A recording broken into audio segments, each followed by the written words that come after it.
Hello à tous. Tout d'abord, vraiment désolée pour la longue absence de plusieurs jours. En plus, juste après avoir posé la question sur le groupe Facebook si vous vouliez que je poste plus souvent. Désolée. Une période un petit peu intense sur pas mal de plans. Et là, j'ai enfin quelques jours de presque repos mérité, donc dans une maison géniale. Je vous fais juste faire un petit tour.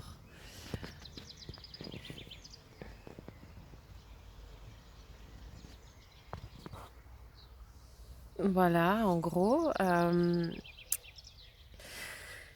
Je voulais aborder un thème qui m'a été en plus, enfin pour lequel je suis un petit peu aidée par un rêve que j'ai fait cette nuit et qui en plus est forcément en rapport avec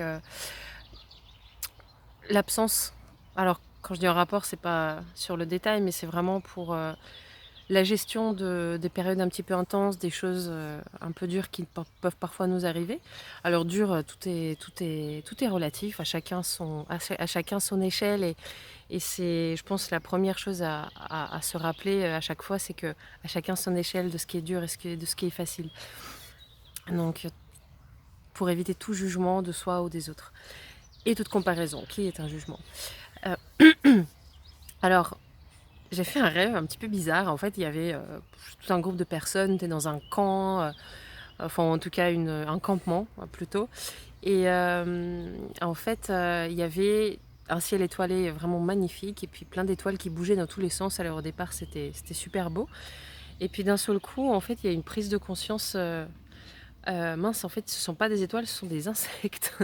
Donc c'était un petit peu effrayant. Et puis il y en a un qui m'est arrivé dessus, donc c'était tout petit, donc je l'ai écrasé avec une grande chaussure que j'avais au pied. Et donc il s'est transformé en araignée.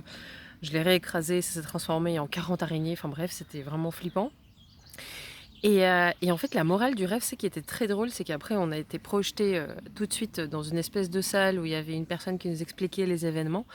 Et là, c'était une espèce de sage qui nous a dit, en fait, en gros, si vous utilisez vos talents à mauvais escient, et j'expliquerai après le mauvais escient après. Donc en gros, si vous utilisez vos talents à mauvais escient, ce sont des insectes qui vont vous faire peur, qui vont venir vous perturber.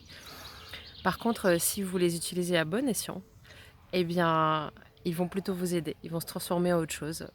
Je n'ai pas su quoi. Je me suis réveillée avant.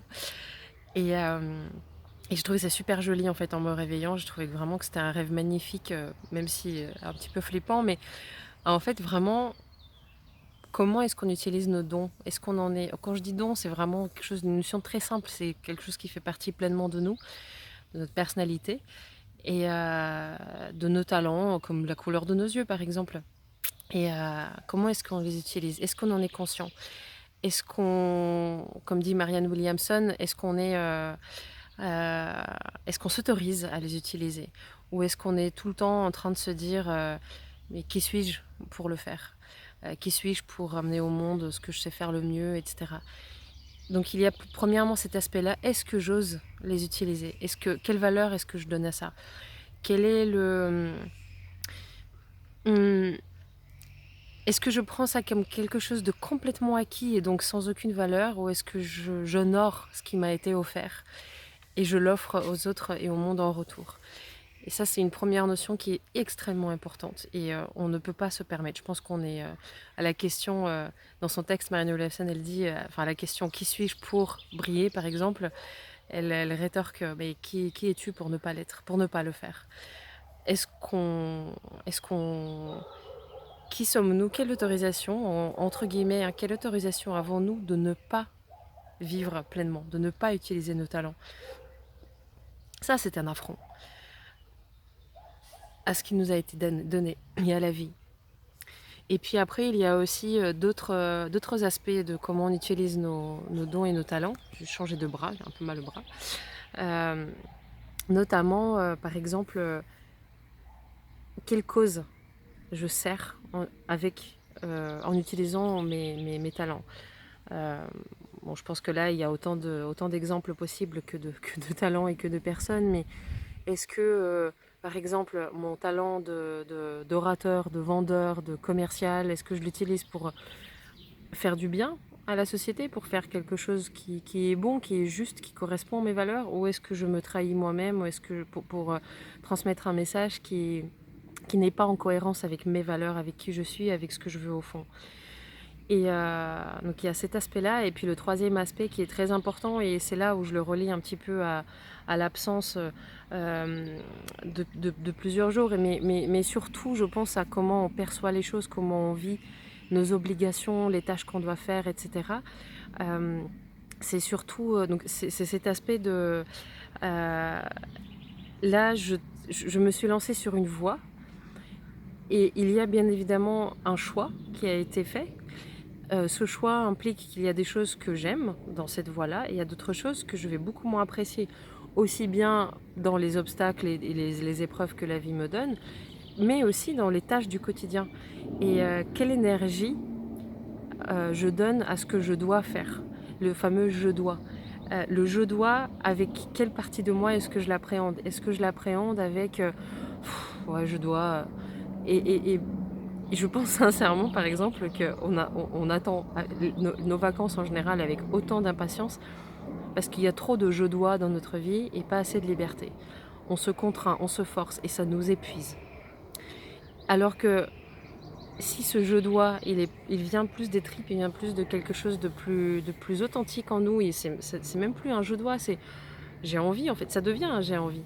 Donc là, on peut vraiment mettre en pratique tous nos dons, tous nos talents, tout ce qu'on sait faire, tout ce qu'on aime faire et tout ce qu'on est. Et dans ce cas-là, ce sont des activités qui nous donnent de l'énergie. Et, euh, et dans ces moments-là, on a beaucoup moins besoin de vacances. Je reviens à quelque chose de très pratico-pratique, puisque je sais à quel point les gens disent ah, j'ai hâte, oh là là, vivement vendredi soir, vivement les vacances et tout. Pas tout le monde, hein, mais beaucoup. Parce qu'il y a trop d'éléments dans notre travail, dans nos vies qui nous drainent, quoi, qui nous épuisent. Et pour moi, c'est pas automatique qu'on soit hypersensible ou pas hypersensible, aspi ou pas aspi, HPI ou pas HPI, peu importe, qu'on ait des hypersensorialités extrêmes ou pas. Ça, c'est des manifestations plutôt de tout ça.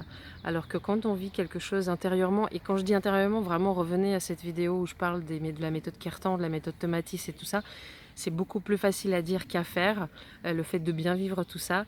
Et c'est pas si on le vit mal, c'est pas condamnable, c'est juste qu'on peut faire quelque chose, et je sais très bien que ça peut être long.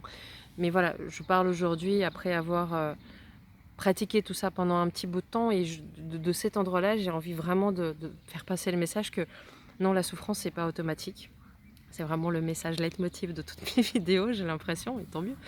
Mais on peut avoir une vie où on met en pratique nos dons, nos talents, notre énergie, qui nous sommes, notre personnalité, tout ça, d'une façon qui nous donne de l'énergie. Et dans ce cas-là, bien sûr, c'est sympa de partir en week-end, de partir en vacances, de visiter d'autres pays, de faire d'autres choses, de voir d'autres choses. Mais par exemple, même si on a une semaine de ça, on ne met pas toute cette semaine juste à décompresser, et on ne rêve que de la deuxième semaine où on va pouvoir profiter. Non, on est tout de suite dans un état d'esprit de je suis dans l'instant présent, je peux profiter dès maintenant, et parce que je n'ai pas passé les mois précédents à complètement m'épuiser. Et ça, c'est super important. Donc pour moi, ce rêve-là, il a évoqué tout ça, et je pense que c'est quelque chose qui est assez important à différents égards, non seulement du point de vue de notre énergie, mais aussi du point de vue de notre contribution. Alors j'espère que les motos dans le fond ne dérangent pas trop. Du point de vue de notre contribution, mais aussi de comment on vit notre quotidien, pas du point de vue de l'énergie, mais sur quoi est-ce comment est-ce que je pourrais dire ça? En fait, en vivant de cette façon-là, quand on vit ce qu'on est et on met en pratique nos talents, l'instant présent devient intéressant. C'est une exploration, il n'y a pas une attente permanente de quelque chose d'autre. Et ça devient passionnant, ça devient intéressant, ça devient une exploration, ça devient tout un monde. Et c'est ça qui est génial. Et ça garantit le bonheur quelque part. Donc voilà, allez, ça fait 10 minutes. À bientôt, à très, très vite.